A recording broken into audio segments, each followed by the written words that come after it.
Magandang araw po, welcome po sa aking channel, Love9TV. Patalastasan po, meron po ba kayong mga properties na napapabayaan or non-performing assets? Plan nyo ibenta, pero wala kayong oras pagbenta nito. Kung ito'y pagkakatiwala nyo po sa amin, tawag lang po kayo sa aking numero. Usap po tayo, gawan ko po ng video for free. Yes, libre po, wala po kayong babayaran. Tutulungan pa namin kayong mabenta ang inyong property. Kami na po bahala sa marketing, sa boosting or paid ads. Even sa tripping, hindi na po kayo mapapagod sa pag-entertain ng mga buyers. Kami na po bahala sa lahat. Tawag lang po kayo.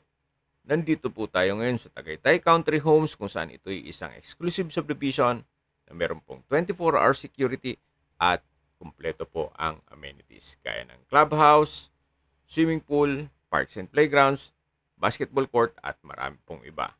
Meron po tayong bagong video presentation, 2 parsela ng lupa na magkatalikuran. So lahat pong property ay meron pong access sa cemented road. May total lot area po ito na 504 square meters. Ito pong kinatatayuan ko o napwestuhan ko ay yung elevated part na lupa.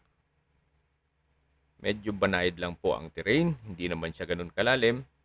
Kaya mula po dito sa isang parsela, slope po yan hanggang dun sa baba. Na pagdating naman po sa baba ay patag na patag po. Tungkol naman po sa dokumento nito, ito po'y titulado, kaya wala po kayong maging problema sa documentation o sa transfer ng title. Bali, 2 titulo po ito. So ulitin ko po, ito pong kinatatayuan ko, ito po yung frontage na kung saan ito yung isang parsela. Then, doon naman sa kabilang street ay yung pangalawang parsela. Magkatalikuran po ito.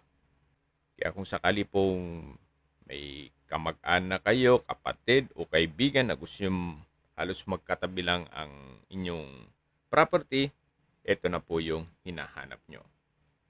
Ito po yung tinutukoy ko na pangalawang parsela ng lupa kung saan ito'y patag na patag po. Hanggang doon po yan sa cemented road. Kung sakali man po na ma-acquire nyo ito, maganda pong maglagay kayo ng rest house dito sa upper part ng property. Itong medyo elevated. Then dito po sa baba ay yung swimming pool. Yan po, tunghayin nyo po itong napagandang property kung saan napakatahimik po ng lugar, sariwa ang hangin, at malamig po ang klima. Ito po'y nasa matas na lugar. Ang estimated elevation above sea level ay 2,011 feet. Tungkol naman po sa seguridad nito, wala pong problema gawa ng medyo mahigpit po ang security dito at meron pong 24 hours roving guards. May access na rin po dito ng tubig, kuryente at internet provider. Gawa ng marami na pong kabahayan dito.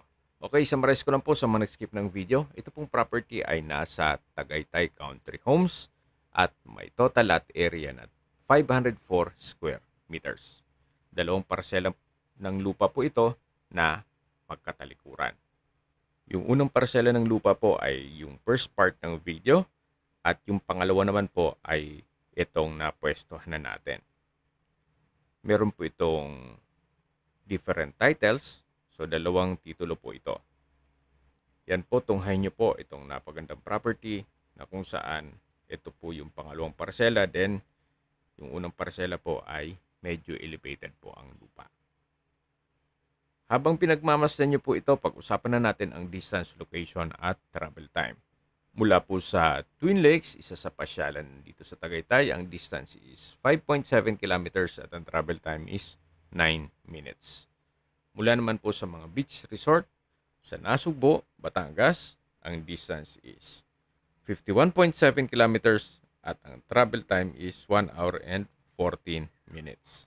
Mula naman po sa Mendez Crossing, ang distance is 7.7 kilometers at ang travel time is 16 minutes. Mula naman po sa Tagaytay Rotonda, ang distance is 13.1 kilometers at ang travel time is 21 minutes. Kompleto na po doon gaya ng malls, hotels, restaurants, banks, schools, church at hospital. Yan po yung lagi kong binabanggit sa inyo na dapat niyo i-consider sa paghanap ng property, yung meron pong malapit na hospital. Hindi ko naman po sinasabing sakitin kayo. Yan naman po for emergency purpose lang naman. At mula naman po sa Calac Silang Interchange, ang distance is 29.9 kilometers at ang travel time is 51 minutes. Ang Calac po ay connecting South Luzon Expressway, Skyway, all the way to North Luzon Expressway at ibang parte ng Metro Manila. Kaya mapapabilis na po ang biyahe mula Manila papuntang Tagaytay. At mula naman po sa airport, ang distance is 70.8 kilometers at ang travel time is 1 hour and 37 minutes. Okay, sa presyo na po tayo. Binebenta po ito ni owner sa halagang 13,500 pesos per square meter. Kung may mga katanungan po kayo, tawag lang po kayo sa aking numero.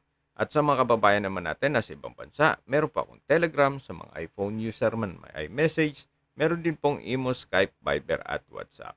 Same number lang po, 0917-316-3399. Sa mga nagtatanong naman po ng aming Facebook, meron po kaming Facebook page na Nov9 TV at Facebook Reels Video. Meron din pong TikTok at Instagram. May ibang YouTube channel po kami na The Nov9 TV channel at Nov9 TV Listings. Sana po naibigyan yung video presentation. Paki-like and subscribe na lang po sa aking channel para ma-update din po kayo sa aking future listings. Kung sakali po hanap nyo mas malaking sukat ng lupa, meron din po kami ibang listings na pwede nyong pagpilian. Huwag po kayong mag-atubiling tumawag sa amin, then let us know your budget para malaman namin kung anong property pwede namin alok sa inyo. Sa lahat pong viewers, subscriber at nagtiwala po sa amin, salamat po sa suporta. Ingat po kayo lagi at yung pamilya. Maraming salamat po.